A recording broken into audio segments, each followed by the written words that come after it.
are listening to the Mobile Payments Today podcast. Today's podcast is sponsored by Kount.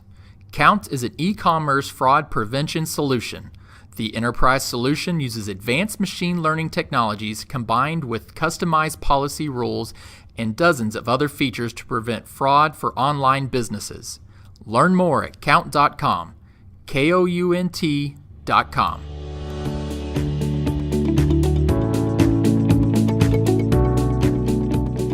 Hey everyone, and welcome to episode 8 of the Mobile Payments Today podcast. I am your host and the editor of Mobile Payments Today, Will Hernandez. Well, this is the last episode of the summer, and while fall I know doesn't technically begin until September 22nd, let's be realistic here because Labor Day weekend is the last hurrah, and once the college football season begins, I start thinking about falling leaves, pumpkin spice lattes, and apple cider donuts. And I also look at the post-Labor Day time as the stretch run towards a new year. And it's going to be a busy one for me personally as far as conferences are concerned. We have our Bank Customer Experience Summit in Chicago, September 12th through September 14th. I will be at Finovate in New York City at the end of September, and that's going to be my first Finovate, and I'm really excited about that. And then we have the granddaddy of them all in Money 2020 in October. So if you're going to be at Finovate or Money 2020, hit me up, and hopefully we can make time to meet while we're at those particular events. As far as the news this week, there was one thing that really stood out to me, and that is the news that Alipay and WeChat will no longer let users buy cryptocurrencies on their respective platforms. And that comes as a result of the Chinese government increasing its ban on crypto-related activities. WeChat laid out a more detailed plan about what it will do going forward, and that will be to prohibit the use of payment for virtual currency transactions through their platform. And they're also instituting real-time monitoring of daily transactions to make sure that nobody indeed is getting involved in any kind of cryptocurrency type of activities. Alipay said it will also take some measures to restrict or permanently ban accounts in any kind of cryptocurrency activity. And China just has this weird history of Bitcoin. And it's been a fascinating one because the government there is doing everything it can to discourage people from getting involved with Bitcoin and other coins. But the other part of that is that blockchain, anything blockchain related seems to be okay. And the reason I mention that is because Ant Financial, which owns Alipay, is working with Chinese farmers on a blockchain mechanism that CoinDesk described as, and get this one, a rice tracking application intended to tackle counterfeit products. So apparently there are fake rice products in China, and if that doesn't blow your mind a little bit, I don't know what does. I think the thing here, though, to keep in mind is that in some ways, it seems as though blockchain, as long as that can benefit the government or private companies somehow in China, that's okay. But if you're a Chinese citizen dabbling in cryptocurrency, if you want to hold it as an asset like so many people do, then it's basically no Bitcoin for you. And I hope that somebody who is listening to this will want to come onto the podcast and talk about this more in depth, because I think it's a very fascinating situation that's happening in China right now.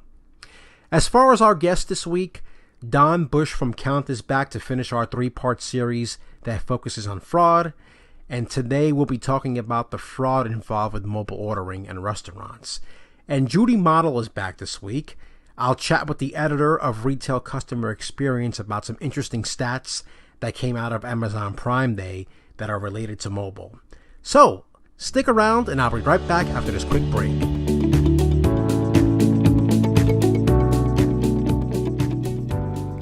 The Fraud Prevention Industry Benchmark Survey was launched to gain insights for the comparison of key performance indicators such as manual review rates, chargeback rates, false positive rates, and other metrics across different types of merchants. The analysis report is intended to serve as a resource for industry-specific metrics related to fraud prevention. Download the report with over 30 pages of data in the white papers section at count.com. That's KOUNT.com.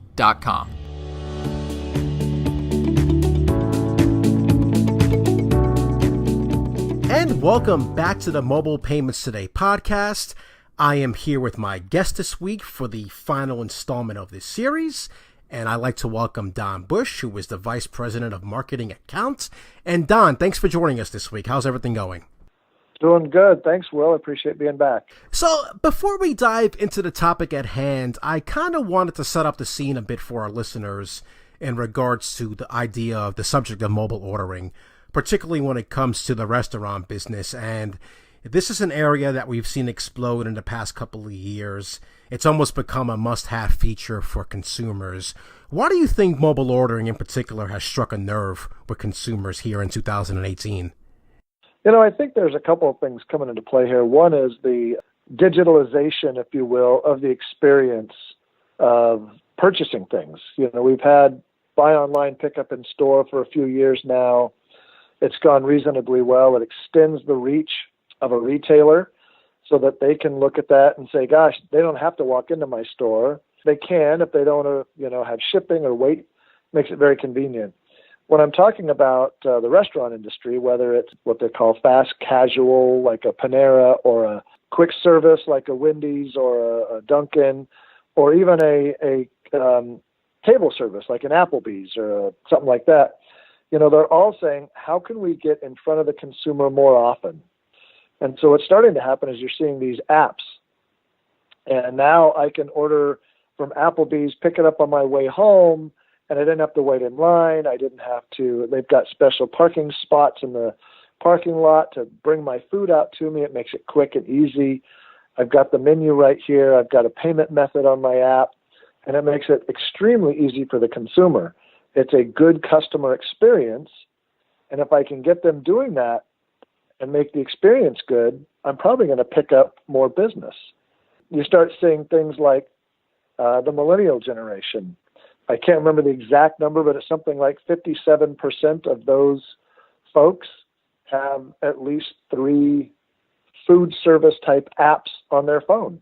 So they're buying 60% more than, say, the baby boom generation in this fashion. So it really is becoming one of those, if I want to extend my brand, if I want to extend the reach to my consumer, if I want to have a good customer experience, I can do this. And it's all mobile order ahead or an app or something of that fashion. So as we transition this conversation into the fraud aspect of everything, and in general, it seems that QSRs and fast casuals have been more susceptible to fraud in recent years. Why do you think that's been the case? And do you think now those entities are dealing with fraud better than they were maybe, let's say, just a couple of years ago? Oh, absolutely. I think it's the natural progression of a company that has been basically a cash business. You walk into Wendy's, you give them a credit card or cash, they run it through their POS machine. It's paid for, it's done. There's no collections.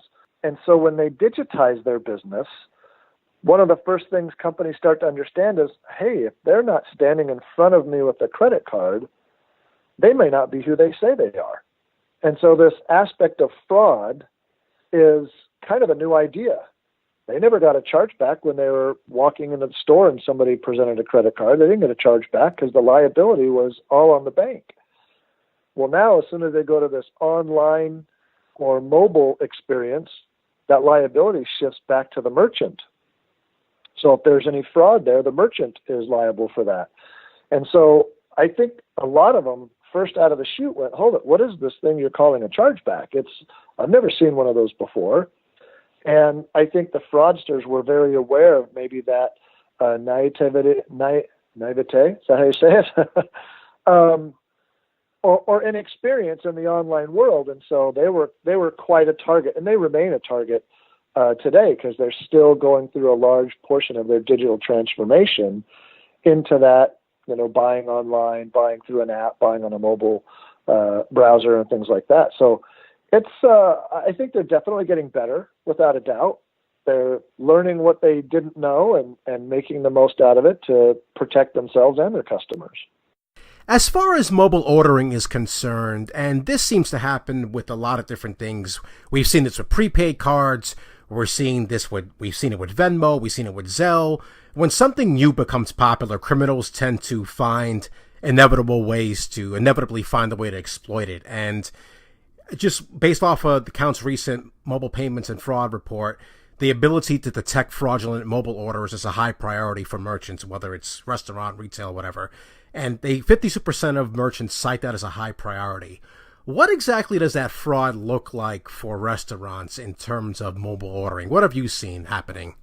Sure. Well, it's a different experience. The legacy online purchasing was with a laptop or a desktop, and I had a static IP address. Lots of things from that device, that machine, are different when you're on a mobile device.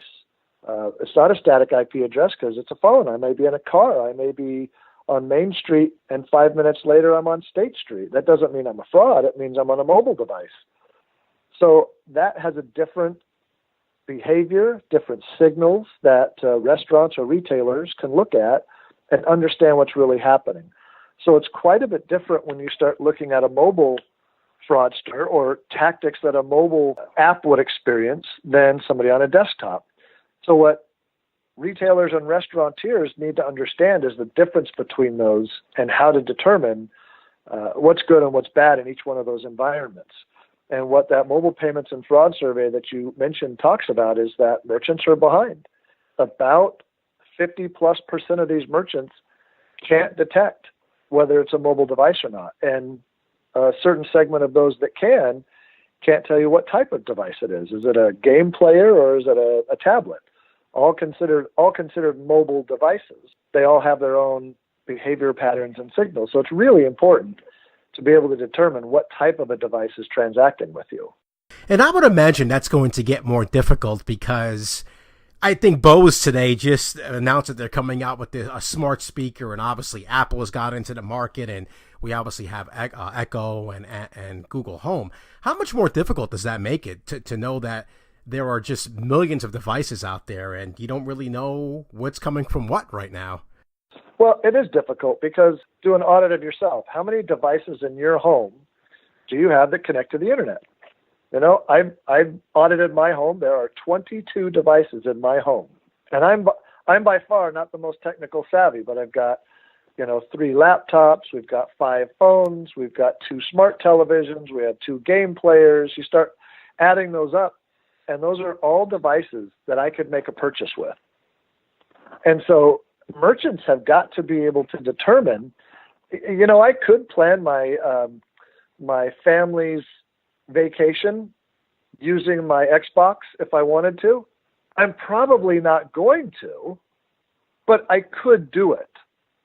Now, it probably would be out of the ordinary for me to do that. Now, it wouldn't be out of the ordinary for me to order a new Xbox game, a Fortnite upgrade, but it would be out of the ordinary for me to do things like I said, plan my company vacation or my family vacation off of my Xbox.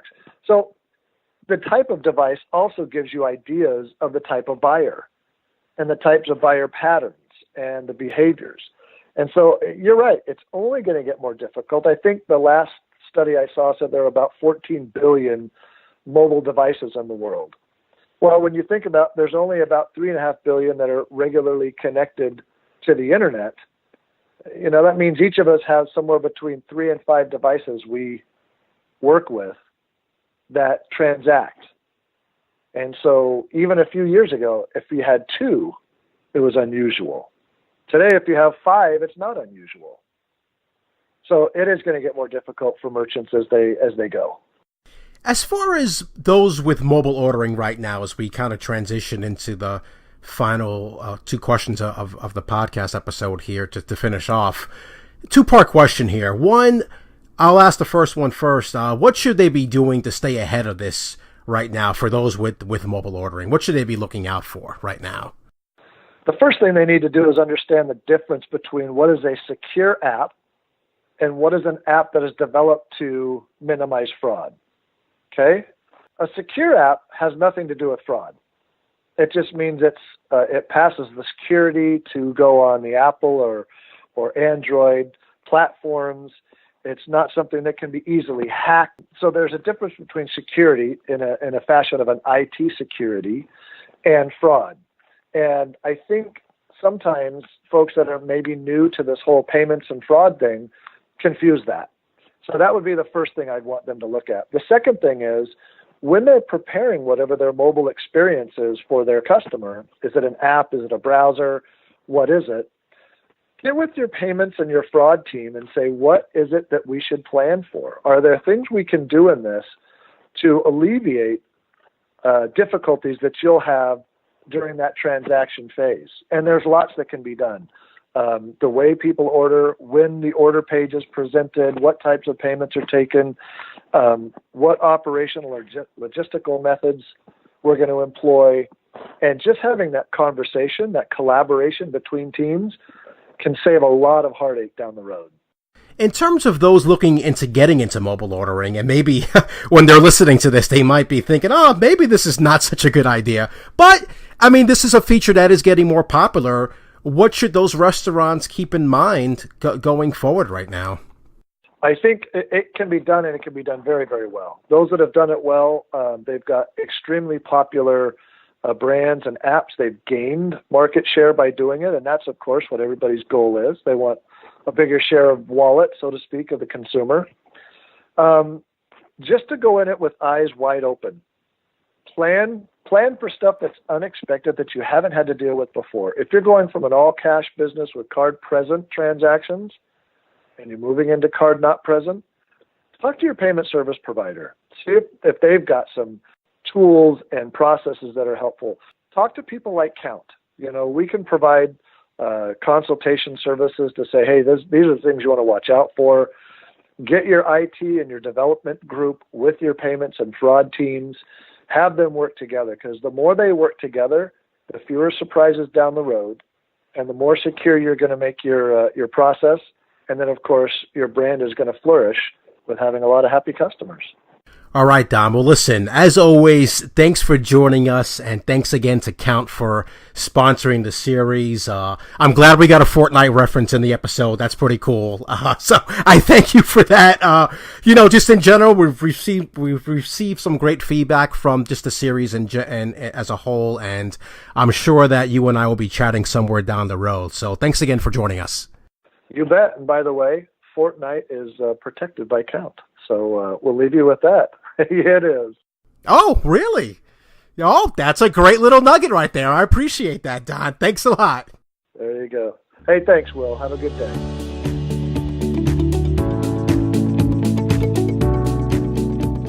And welcome back to the Mobile Payments Today podcast. I'm back this week with our weekly editor segment, and joining me now is Judy Model. She is the editor of Retail Customer Experience. And Judy, thanks for joining me this week. Hey, Will. Thanks for inviting me back. I love your podcast. Thank you. I appreciate it. I love doing it. So listen, since the last time we spoke, the Amazon Prime Day happened, which is something that is becoming a bigger event every single year. But what were a couple of the key trends that came out of this year's Amazon Prime that we should be looking at right now? I think the two big things, and Amazon Prime happened on July 16th. It started out as a 24-hour event. So this year they went 36 hours. And it just proved huge in terms of sales for Amazon and for retailers doing business on Amazon. Prime members bought more than 100 million products. And small and medium-sized businesses has sales exceeding $1 billion.